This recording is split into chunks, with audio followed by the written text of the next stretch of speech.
Hello Year 4, it's Mrs Passmore then for your next chapter of How to Train a Dragon. Today we're going to read the first part of chapter 11, 4 is Angry.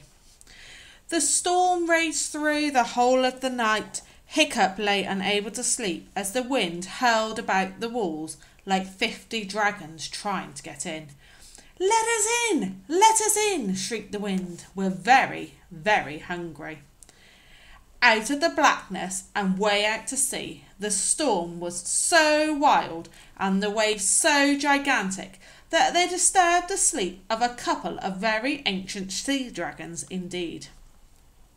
The first dragon was averagely enormous, about the size of a largish cliff.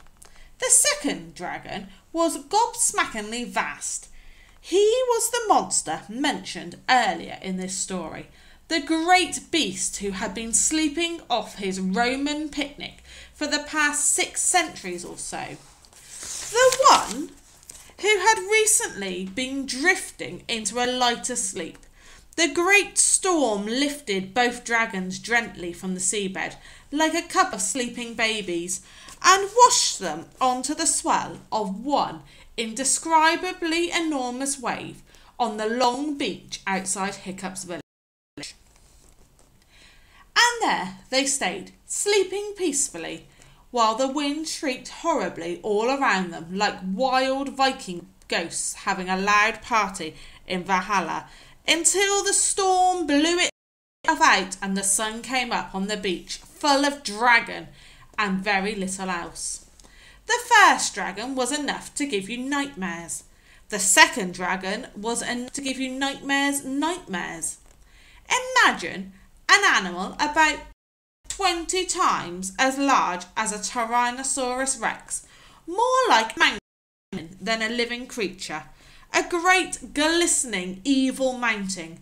He was so encrusted with barnacles he looked like he was wearing the kind of jewelled armour, but where the little crustaceans and the coral couldn't get a grip, in the joints and the crannies of him you could see his true colour, a glorious dark green.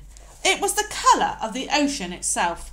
He was awake now and had coughed up the last thing he had eaten, the standard of the 8th Legion, with its pathetic ribbon still flying bravely. He was using it as a toothpick, and the eagle was proving very useful for teasing out those irritating little pieces of flesh that get stuck between your 20-foot black teeth.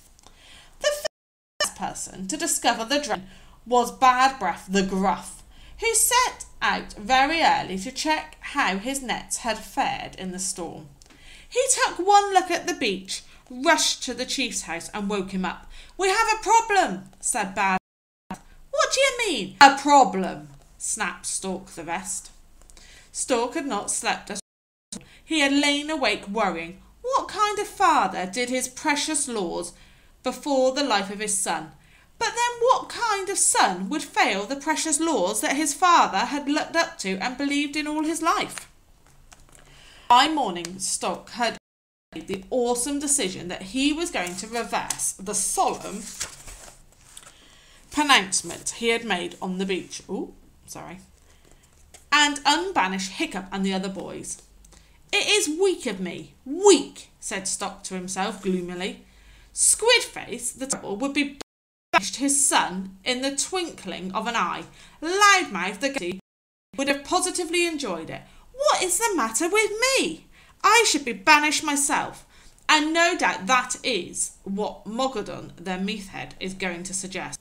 All in all, Stork was not in a state to deal with any of the problems. "There were a couple of humongous dragons on the long beach," said Bad Breath.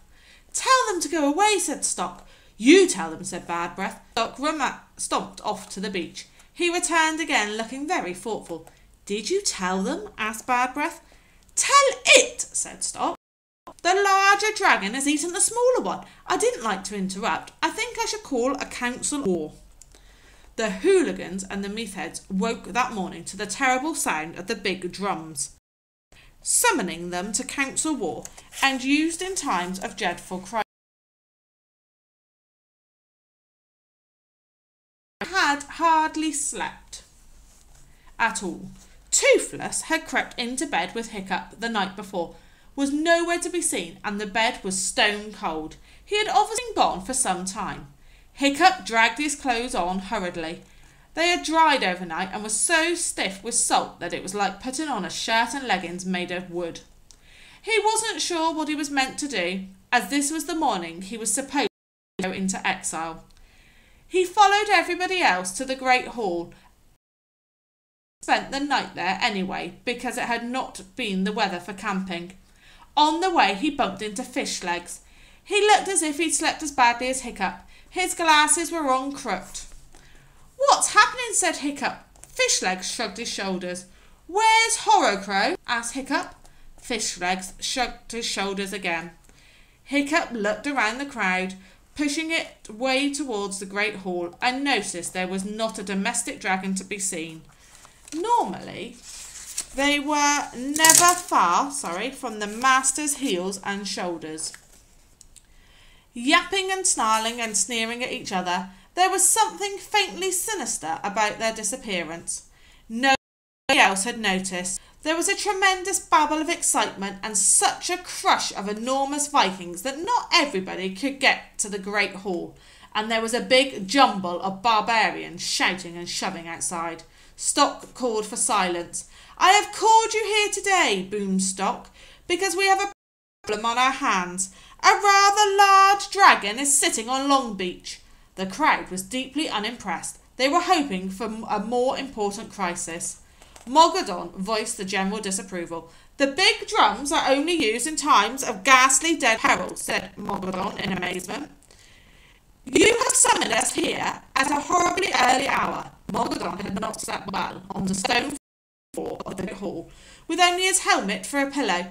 "Just because of a dragon? I do hope you're not losing your grip." "Stock," he said, hoping he was. "This is no ordinary dragon," says Stock. "This dragon is huge, enormous, gobsmackingly vast." Okay, join tomorrow for the second half of this chapter, Year 4.